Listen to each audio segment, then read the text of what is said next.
Hey guys, welcome to the Trade Genius podcast. Bob and Phil here as always. Guys, war is popping off in Israel, and guess what? Someone knew on Friday this was going to happen. How do we know? We got the evidence. We're going to show you the chart. Let's get into it.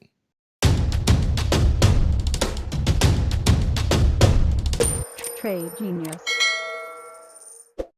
Okay, Bob. So geopolitically, that's more, I think, your wheelhouse than mine, but I'll chime in on the charts. But take us through what's going on. There's a lot of information. I think we know a little bit so far, and there's a lot to learn yet. But take us through what's going on over in Israel and how that's really going to affect energy markets going forward. Yeah, actually, I want to start maybe going back 2 weeks, Phil. What a lot of people don't really realize is that the Sunni faction of Islam and the Shia faction of Islam are in constant conflict with each other. And the Saudis fear Iran, especially if Iran gets nuclear weapons. So they've been back channeling, trying to form a normalized relationship with Israel. Well, that's anathema to people that are on the hard right in that part of the world, and also to the Shia faction of Islam, which is run by essentially Iran. And so all of a sudden last week, we had oil just collapsing. And we're like, what the hell is going on with that? And two things happened. The first one is, the first article I want to put up here is Saudi Arabia is willing to raise oil output to help Saudi secure Israel deal.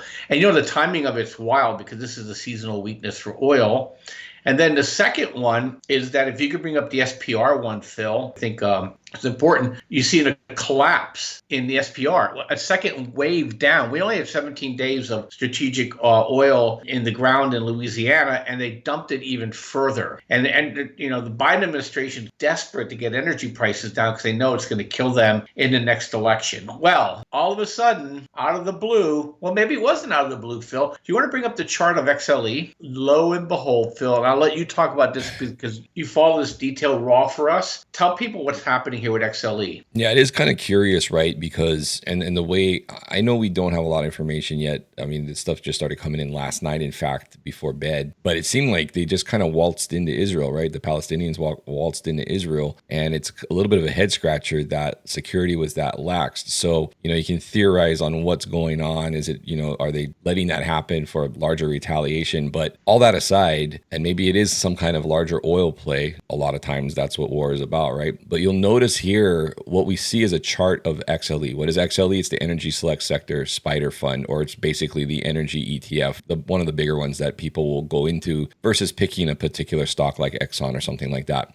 What you see up here is where price kind of was ranging going up into September, and you notice you have these big circles that come in. One is a yellowish circle, one is a bluish circle. Yellow means it was off exchange or in the dark pools.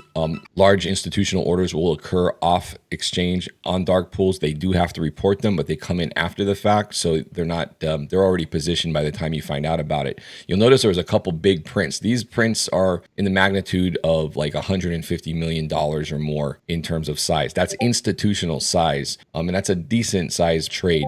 So you saw a couple prints up there, and in the way that this chart played out, that's profit taking essentially up there. So they rode energy up into September, took profits, and now you can see it coming down into basically this conflict. Now, what was interesting is this is a $148 million trade size going in at 4 p.m. So end of the day before the weekend. And then all of a sudden you have this big event happening over in Israel. You know, it's interesting because those Saudi articles that you mentioned, right, Bob, they came out just in the last day or so, this oil deal article, right? And now Saudi's talking about this article where they want an immediate halt to the escalation of the conflict. So you can put on your conspiracy theory hat, but I think there's some evidence there that somebody knew what was going on, and I think they know that it's going to create a pop in oil in the coming week. Yeah, for sure. This is funny. I started my Marine Corps career with the Marine Corps barracks being blown up in Lebanon, and this never resolved itself. Israel's always been nervous about escalating beyond. Because look, Israel could basically turn Lebanon, Jordan, Egypt, Gaza into a parking lot in a couple days.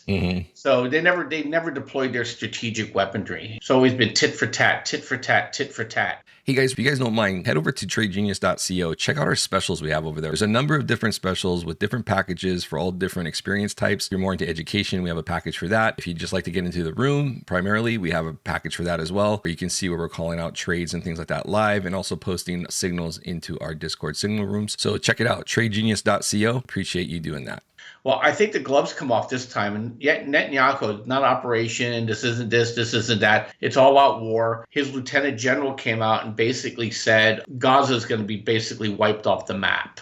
Hamas will not exist when this is finished, because they've never said those things before. And so I think what's going to happen here, and whatever people are saying is Israel's falling into a trap that's going to basically try to goad the entire Middle East into a conflict. I don't disagree with either one of those scenes. And my point here is not pro-Israel, anti-Israel. I'm looking at it strictly geopolitically, Phil, is that if they can bring that conflict into the Gulf, oil prices are going to go through the absolute roof. Now, you have to understand, if Hezbollah gets involved, as far as Israel is concerned, Hezbollah is Iran, okay? It's just Iran in a different country.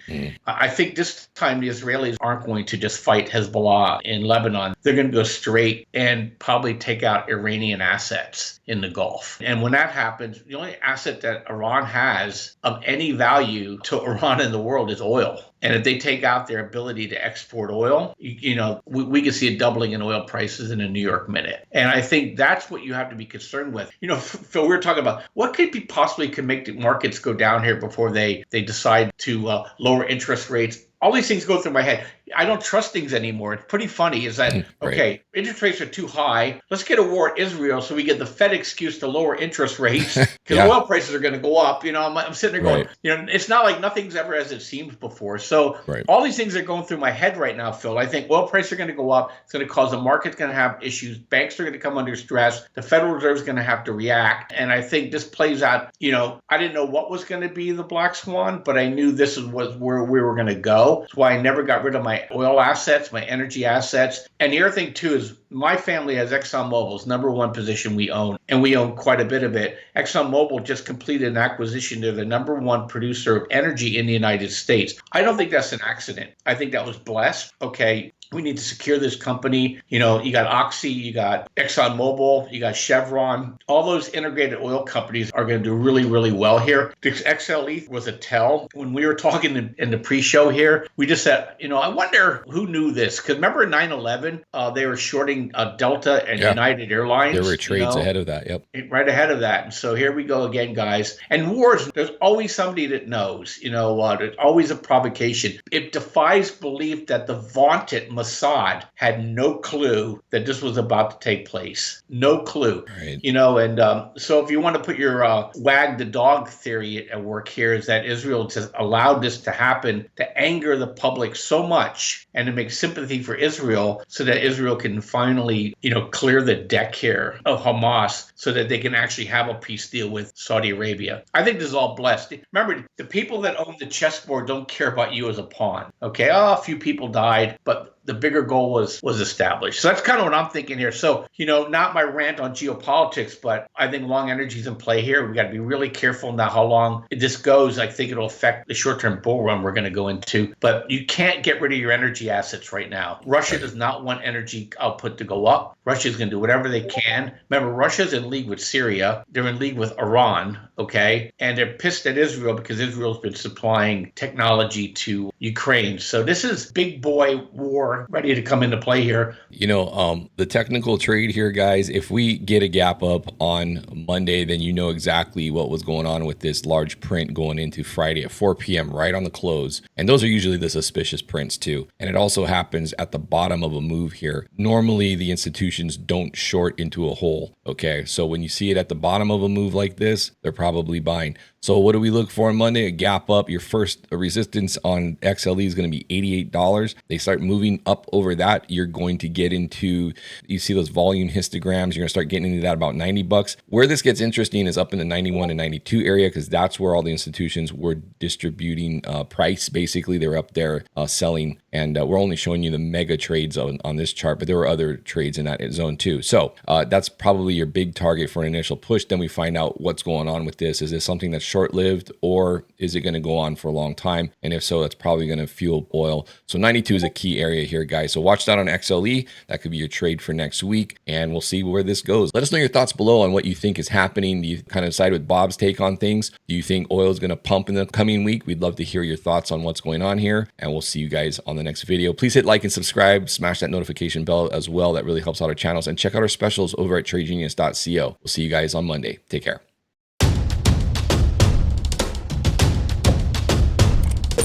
Trade Genius.